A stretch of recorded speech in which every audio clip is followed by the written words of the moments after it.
మన ప్రభుని యేసుక్రీస్తు నామమున అందరికీ ప్రైజ్ ది లార్డ్. నేడు హెబ్రోను క్యాలెండర్ వాగ్దానము మొదటి దినవృత్తాంతాల గ్రంథము 16వ అధ్యాయము 27వ వచనము. ఘనత ప్రభావములు ఆయన సన్నిధి ఉన్నవి, బలమును సంతోషమును ఆయన యొద్ద ఉన్నవి.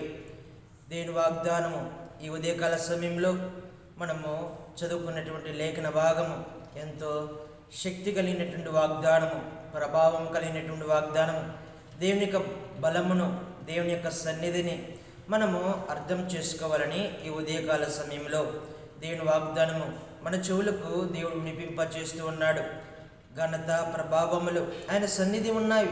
దేవుని యొక్క సన్నిధిలో ఏమి ఉన్నాయి అనంటే ఘనత, ప్రభావము, మహిమ, తేజస్సు అనేకమైనటువంటివి ఉన్నవి. ఇక్కడ మనం చూస్తే బలమును సంతోషమును ఆయన యుద్ధం ఉన్నవి. ఇజ్రాయేల్ ప్రజలకు దేవుడు సెలవిస్తున్నటువంటి మాటలు, ఇజ్రాయేల్ ప్రజల జనాంగము ఒక వాగ్దాన నిబంధన ప్రకారముగా దేవుడు ఏర్పాటు చేసుకున్నటువంటి దేవుడు. కాబట్టి ఇక్కడ వారిని జ్ఞాపకము చేసుకుంటూ వారి గురించి దేవుడు మాట్లాడుతున్నటువంటి మాటలు చూడండి. మనకు మొదటి దినవృత్తాంతాల గ్రంథము 16వ అధ్యాయము 16వ వచనంలో ఆయన అబ్రహాముతో చేసిన నిబంధనను, ఇసాకుతో చేసిన ప్రమాణమును, ఏర్పాటును నిత్యము జ్ఞాపకముంచుకొనుడి. 1000 తరముల వరకు ఆ మాట నిలుచునని ఆయన సెలవిచ్చును. యాకోబునకు కట్టడగాను, ఇజ్రాయేలునకు నిత్య నిబంధనగాను ఆయన ఆ మాటను స్థిరపరిచి ఉన్నారు. వారు జనము నుండి జనమునకు, రాజ్యం నుండి రాజ్యమునకు తిరుగులాడుచుండగా. చూడండి, అబ్రహాము గారిని, ఇస్సాకును, యాకోబును దేవుడు నిబంధన ప్రకారముగా జ్ఞాపకము చేసుకున్నాడు. వాగ్దాన నిబంధన ప్రకారముగా వారిని జ్ఞాపకము చేసుకొని వారి ద్వారా ఇజ్రాయేల్ ప్రజలందరినీ దేవుడు జ్ఞాపకము చేసుకొని ఇప్పుడు దేవుని యొక్క వాక్యము వారికి వినిపింప చేయాలని తెలుసు. వాళ్ళకి వాక్యము, దేవుడు యొక్క బలము, దేవుని యొక్క ఘనత, దేవుని యొక్క బలము, అది దేవుని సన్నిధిలో వారు ఎంతో అనుభవించినటువంటి వారు. ఇజ్రాయేల్ జనాంగము ఎంతో దేవుని యొక్క మహిమ, దేవుని యొక్క తేజస్సు, దేవుడు చేసినటువంటి అద్భుత కార్యములు, ఆశ్చర్య కార్యములు ఎన్నో అనుభవించినటువంటి వారు ఇజ్రాయేల్ జనాంగము. కాబట్టి ఈ ఉదయకాల సమయంలో మనల్ని కూడా వాగ్దాన నిబంధన ప్రకారముగా బిడ్డలని దేవుడు ఏ విధంగా ఏర్పాటు చేసుకున్నాడో మనల్ని కూడా దేవుడు తన స్వరక్తమిచ్చి మనల్ని కూడా సంపాదించుకున్నాడు. ఆయన యొక్క రక్తమిచ్చి మనల్ని కూడా సంపాదించుకోవడమే కాకుండా దినదినము ఇజ్రాయేలీయుల చేసినటువంటి అద్భుత కార్యములు వాటిని ఏ విధంగా చేస్తూ వచ్చినాడు, అలాగ మన ఎడలో కూడా అనేకమైనటువంటి అద్భుత కార్యాలు, ఆశ్చర్య కార్యాలు దేవుడు చేస్తూనే ఉన్నాడు. ఇంకా మనం ఈ విధంగా ఉన్నామంటే దేవుని యొక్క కృప, దేవుని యొక్క కాపుదల, భయంకరమైనటువంటి దినాలు, భయంకరమైనటువంటి వాతావరణంలో ఉన్నాం. ఆయనను సరే మన ఎడల ఎన్నో అద్భుతమైనటువంటి కార్యాలు, అద్భుతమైనటువంటి సూచక్రియలు మన ఎడల దేవుడు జరిగిస్తూనే ఉన్నాడు. తన బిడ్డలను విడిచిపెట్టేటువంటి దేవుడు కాదు. కాబట్టి బలమును, ఘనతను, ప్రభావమును ఆయన సన్నిధి ఉన్నవి. ఘనత మనము యెహోవాయందు భయభక్తులు కలిగినటువంటి వారికి ఘనత, ఐశ్వర్యములు ఇస్తానని మనకు సామెతల గ్రంథము 22వ అధ్యాయము 4వ వచనంలో మనం చూస్తాం. కాబట్టి ఘనత నన్ను గణపరచువారిని గణపరిచేదను. మొదటి సమూయేలు గ్రంథము 2వ అధ్యాయం 30వ వచనంలో నన్ను గణపరచువారిని నేను గణపరుస్తాను. కాబట్టి మనము దేవుని గణపరచాలి, దేవుని స్తుతించాలి, దేవుని ఆరాధించాలి, దేవుని మహిమపరిచేటువంటి వారముగా ఉండాలి. ప్రభావము, అనేకమైనటువంటి శక్తి దేవుని యొక్క బిడ్డల ఎడల అనేకమైనటువంటి కార్యాలు దేవుడు చేస్తూ వచ్చినాడు. ఇజ్రాయేల్ జనాంగము వారు 45 సంవత్సరముల అరణ్యంలో ఉంటే ఏది కూడా అనారోగ్య సమస్యలు కానీ, వ్యాధి బాధలు కానీ, కష్టాలు కానీ, దుఃఖాలు కానీ ఏది కూడా రాలేదు. దేవుని యొక్క శక్తి వారి చుట్టూ ఎంతో ఆవరించబడి ఉన్నది.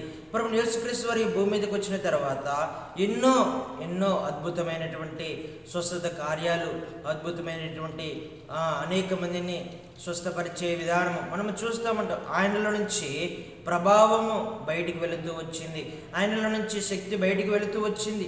కాబట్టి దేవుడు మన ఎడల చేసేటువంటి ఆరోగ్యాన్ని బట్టి, రక్షణను బట్టి, ప్రార్థన జీవితాన్ని బట్టి మనం ఎంతైనా దేవుని సన్నిధిని మనము మోకరించి ఆరాధించే వారముగా, స్తుతించే వారముగా, గణపరిచేటువంటి వారముగా ఉండాలి. ఇంకా బలమును సంతోషమును ఆయన యొద్ద ఉన్నవంట. బలమును సంతోషమును ఆయన యొద్ద ఉన్నాయి. బలము, అందుకని మొదటి సమూయేలు గ్రంథంలో 17వ అధ్యాయంలో దావీదు భక్తుడు ఏమంటాడు? యుద్ధము యెహోవాదే, యుద్ధము యెహోవాదే. అనేకమైనటువంటి కీర్తనల నుంచి దావీదు గారు ఏమంటారు? నా బలము యెహోవాయే, నా కొండ, నా కోట, నా ఆశ్రయ దుర్గము నా యెహోవాయే అని దావీదు గారు ఎన్నో పలుమార్లు బైబిల్లో సెలవిస్తున్నటువంటి మాటలు. మనకు కూడా మన బలము మన యొక్క శక్తి కాదు. మనకెంత బలమున్నా, మనకెంత ఆరోగ్యమున్నా అది పనికిరానటువంటి ఆరోగ్యము, పనికిరానటువంటి బలము. కానీ దేవుడిచ్చేటువంటి బలము శక్తి కలిగి ఉంటుంది. దేవుడిచ్చేటువంటి ఆరోగ్యము అది మంచి జీవితాన్ని, మంచి ఆయుష్కాలను పొడిగించేటువంటిదిగా ఉంటుంది. కాబట్టి యుద్ధము యెహోవాదే. యుద్ధంలో సైన్యంను జయించాలన్నా, గొల్యాతును జయించాలన్నా బలము యెహోవాను ఆశ్రయించినటువంటి వాడిగా ఉన్నాడు. తన బలం మీద ఆధారపడలా. అందుకని మనము యొక్క జ్ఞానం మీద, మన యొక్క బలం మీద, మనకున్నటువంటి పేరు ప్రఖ్యాతుల మీద మనము ఆధారపడేటువంటి వారముగా ఉంటాం. వాటి వలన అది నష్టపోయేటువంటిది కానీ ఉంటుంది, కానీ దాని వలన మహిమేమీ ఉండదు. కాబట్టి నా బలము, నా కోట, నా కొండ, నా దుర్గము, నా దేవుడైనటువంటి యెహోవాయే. ప్రతిదీ దేవుని మీదే ఆధారపడేటువంటి వారముగా ఉండాలి. ఇక్కడ మనం చూస్తే ఇంకా సంతోషమును ఆయన యొద్ద ఉంటుంది. కాబట్టి మనకు ఫిలిప్పీయులకు రాసిన పత్రికలో మనకు నాలుగో అధ్యాయంలో చూస్తే ఆనందించుడి, మరలా ఆనందించుడి అని అక్కడ మనము చూస్తూ ఉంటాం. దేవుని యందు భయభక్తులు కలిగినటువంటి వారు నిత్య సంతోషాలతో ఉంటారు, ఆనందాలతో ఉంటారు, నెమ్మదితో ఉంటారు. కాబట్టి సంతోషం ఎవరిస్తారయ్యా అంటే దేవుడిస్తాడు. ఎప్పుడు? యెహోవా సన్నిధిని వెతికినప్పుడు. చూడండి, ఇక్కడ మొదటి దినవృత్తాంతాల గ్రంథము 16వ అధ్యాయము 11వ వచనంలో యెహోవాను ఆశ్రయించుడి, ఆయన బలమును ఆశ్రయించుడి, ఆయన సన్నిధిని నిత్యము వెతికుడి. దేవుని యొక్క సన్నిధిని, దేవుని యొక్క ప్రత్యక్షతను మనం నిత్యము ఎప్పుడైతే వెతుకుతూ ఉంటామో మనము కనపరచబడినటువంటి వారముగా ఉంటాము. ఆయన యొక్క ప్రభావం పొందుకున్నటువంటి వారముగా ఉంటాం. ఆయన యొక్క బలమును పొందుకున్నటువంటి వారముగా ఉంటాం. ఆయన యొక్క సంతోషమును పొందుకున్నటువంటి వారముగా ఉంటాం. ఎప్పుడయ్యా ఇది సాధ్యమవుతుందనంటే ఆయన సన్నిధిలో నిలవబడినప్పుడు. అందుకని నెహెమ్యా గారు దేవుని సన్నిధిలో ఉంటూ వచ్చినాడు. అబ్రహాము గారు దేవుని సన్నిధిలో ఉంటూ వచ్చినాడు. తర్వాత ఏలీషా గారు దేవుని సన్నిధిలో ఉంటూ వచ్చినారు. దేవునితో అంటకట్టబడినటువంటి వారుగా ఉన్నారు. దేవునితో ముఖాముఖిగా చూసినటువంటి వారుగా ఉన్నారు. దేవుని సన్నిధిలో శక్తి, ప్రభావములు, ఆనందము, సంతోషము ఉంటుంది. కాబట్టి ఈ ఉదయకాల సమయంలో మనం నేర్చుకోవాల్సినటువంటిది దేవుని సన్నిధిని వెతకాలి. దేవుని సన్నిధిని నిత్యము వెతికేటువంటి వారంగా ఉండాలి. ఇంకా ఇక్కడ దేవుని సన్నిధిని భూజనులారా ఆయన సన్నిధిని వణుకుడి, ఆయన సన్నిధిని వణుకుడి. తర్వాత ఇంకేమన్నాడు దేవుడు? తర్వాత చూస్తే నైవేద్యములు చేదపుచ్చుకొని ఆయన సన్నిధిని చేరుని. నైవేద్యములను చేదపుచ్చుకొని మనము తీర్మానాలు తీసుకున్నటువంటి అర్పణలు, దేవుడు మన ఎడలు చేసినటువంటి సూచక్రియలు, అద్భుత కార్యాలను బట్టి ప్రభానికి ఆదిస్తాను మొక్కుబడులు. దేవుని సన్నిధికి వచ్చేటటువంటి వారు మనం ఒట్టిగా రాకూడదు. ఏదో ఒక అర్పణ తీసుకొని దేవుడు చేసినటువంటి మేలులను మర్చిపోకుండా కృతజ్ఞత పూర్వకంగా మనము అనేకమైనటువంటివి తీసుకుని రావాలి. చాలామందికి ఇది తెలియదు.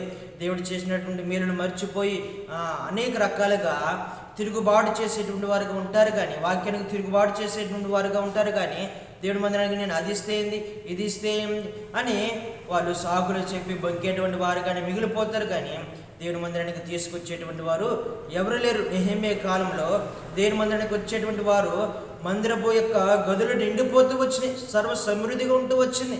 నేటి దినాల్లో మందిరంలో సర్వ సమృద్ధి లేదంటే తిరుగుబాటు, దేవుని సర్జించడం, దేవుని యొక్క బోధను, దేవుని యొక్క ఉపదేశంను విసర్జించడాన్ని బట్టి దేవుని యొక్క మందిరంలో సమృద్ధి లేదు, దేవుని యొక్క మందిరంలో భయం లేదు, దేవుని యొక్క మందిరాన్ని వెతికేటువంటి వారు లేరు. ఇక్కడ మనం చూస్తే మొదటి దినవృత్తాంతాల గ్రంథము 16వ అధ్యాయం 10వ వచనంలో యెహోవాను వెతుకువారు హృదయమునందు సంతోషించుదురుగాక. దేవుని వెతికేటువంటి వారు సంతోషముగా ఉంటారు. లాస్ట్గా సంతోషముగా ఉంటాయి, దేవుని సన్నిధిలో సంతోషముగా ఉంటారు అని అంటే దేవుని వెతికేటువంటి విషయంలో సంతోషం ఉంటుంది, దేవుని ప్రార్థించే విషయంలో సంతోషం ఉంటుంది, దేవుని సన్నిధిని ప్రేమించే విషయంలో సంతోషం ఉంటుంది, దేవుని మందిర పరిచయం చేసే విషయంలో సంతోషం ఉంటుంది. సమస్తము దేవుని వెతికేటువంటి విషయంలో, ఆత్మ సంబంధమైనటువంటి కార్యాలను వెతికేటువంటి విషయంలో సంతోషము ఉంటుంది. దేవుని బిడ్డలకు సంతోషం ఎక్కడ వస్తుందంటే ఆత్మ సంబంధమైనటువంటి జీవితం జీవించినప్పుడు సంతోషం వస్తుంది.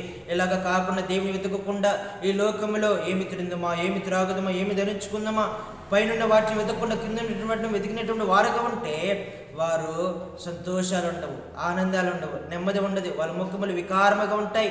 అవమానాలు, అనేకమైనటువంటి లేమి, కరువు, బాధ అనేకమైనటువంటి సంపాదించుకునేటువంటి వారుగా ఉంటారు. కాబట్టి ఉదయకాల సమయంలో మనం నేర్చుకోవాల్సినటువంటి పాఠము ఏదయ్యా అంటే దేవుడి సన్నిధిలో మనము భయముతో వణుకుతో ఉన్నటువంటి వారముగా ఉండాలి. నిత్యము ఆయన వెతికేటువంటి వారముగా ఉండాలి. తర్వాత ఆయన సన్నిధికి అనేకమైనటువంటి నైవేద్యాలు తీసుకుని రావాలి. ఆయన సన్నిధిని ఉనికేటువంటి వారముగా ఉండాలి. ఆయన సన్నిధిని మనము నిత్యము సంతోషముతో ఉండాలి అంటే నిత్యము భయభక్తులు కలిగినటువంటి వారముగా ఉంటాము. తద్వారాగా మనము గణపరచబడతాము. అయ్యా, నన్ను గణపరచడానికి నేను ఏ పాటి వాడిని, నన్ను హెచ్చించడానికి ఏ పాటి వాడిని అని దావీదు భక్తుడు అంటాడు కదా. అలాగా దేవుడు దావీదుని ఎంతో గణపరిచినాడు. ఎందుకని? హృదయానుసారంగా జీవిస్తూ వచ్చినాడు కాబట్టి ఘనత, ప్రభావములు, బలము, సంతోషము దేవుని సన్నిధిలో ఉన్నాయి, కానీ వాటిని పొందుకోలేకపోతున్నాం. ఈ దినమున దేవుని యొక్క ఘనత, ప్రభావముల, బలము పొందుకోవాలని, సంతోషముగా ఉండాలని దేవుని వాగ్దానం మనకు వినిపింపజేస్తున్నాడు. ఇలాగా మన కుటుంబాలలో దేవుని వాక్యము సంపూర్ణంగా వాక్యంతో నడిపించబడి, దీవించబడి, ఆశీర్వదించబడునుగాక. ప్రార్థన చేసుకుందాం. పరిశుద్ధుడ, ప్రేమగల తండ్రి, మీ పరిశుద్ధ నాని బట్టి వందనాలు, స్తోత్రాలు చెల్లిసిన ప్రభా. ఈ ఉదయకాల సమయంలో మాతో మాట్లాడిన ప్రతి ఒక్క లేఖన భాగాలను బట్టి వందనాలు. మీ సన్నిధిలో ఘనత, ప్రభావములు, బలము, సంతోషం ఉంటుంది ప్రభా. వాటిని పొందుకోలేకపోతున్నామంటే ప్రభా మిమ్మల్ని వెతకట్లేదు, సంపూర్ణంగా వెతకట్లేదు, మీ సన్నిధికి భయపడట్లేదు ప్రభా. దయతో మనం క్షమించండి, కనికరించమని ప్రార్థన చేసినాము. అలాగే ప్రభా, మీ సన్నిధిలో ఘనత, ప్రభావాలను పొందుకునేటువంటి వారము, మా కుటుంబము నిత్యము దీవించబడినటువంటి వారముగా వాక్యం ఉంటున్న ప్రతి ఒక్క కుటుంబంలో లోతైన జరిగించి మీరే మహిమ పొందుతూ రామని ప్రార్థన చేస్తూ ఈ నా ప్రార్థన ప్రభుని యేసుక్రీస్తు పరిశుద్ధ నామములో ప్రార్థించి అడిగి వినుకున్నాం తండ్రి. ఆమేన్. అందరికీ ప్రైజ్ ద లార్డ్.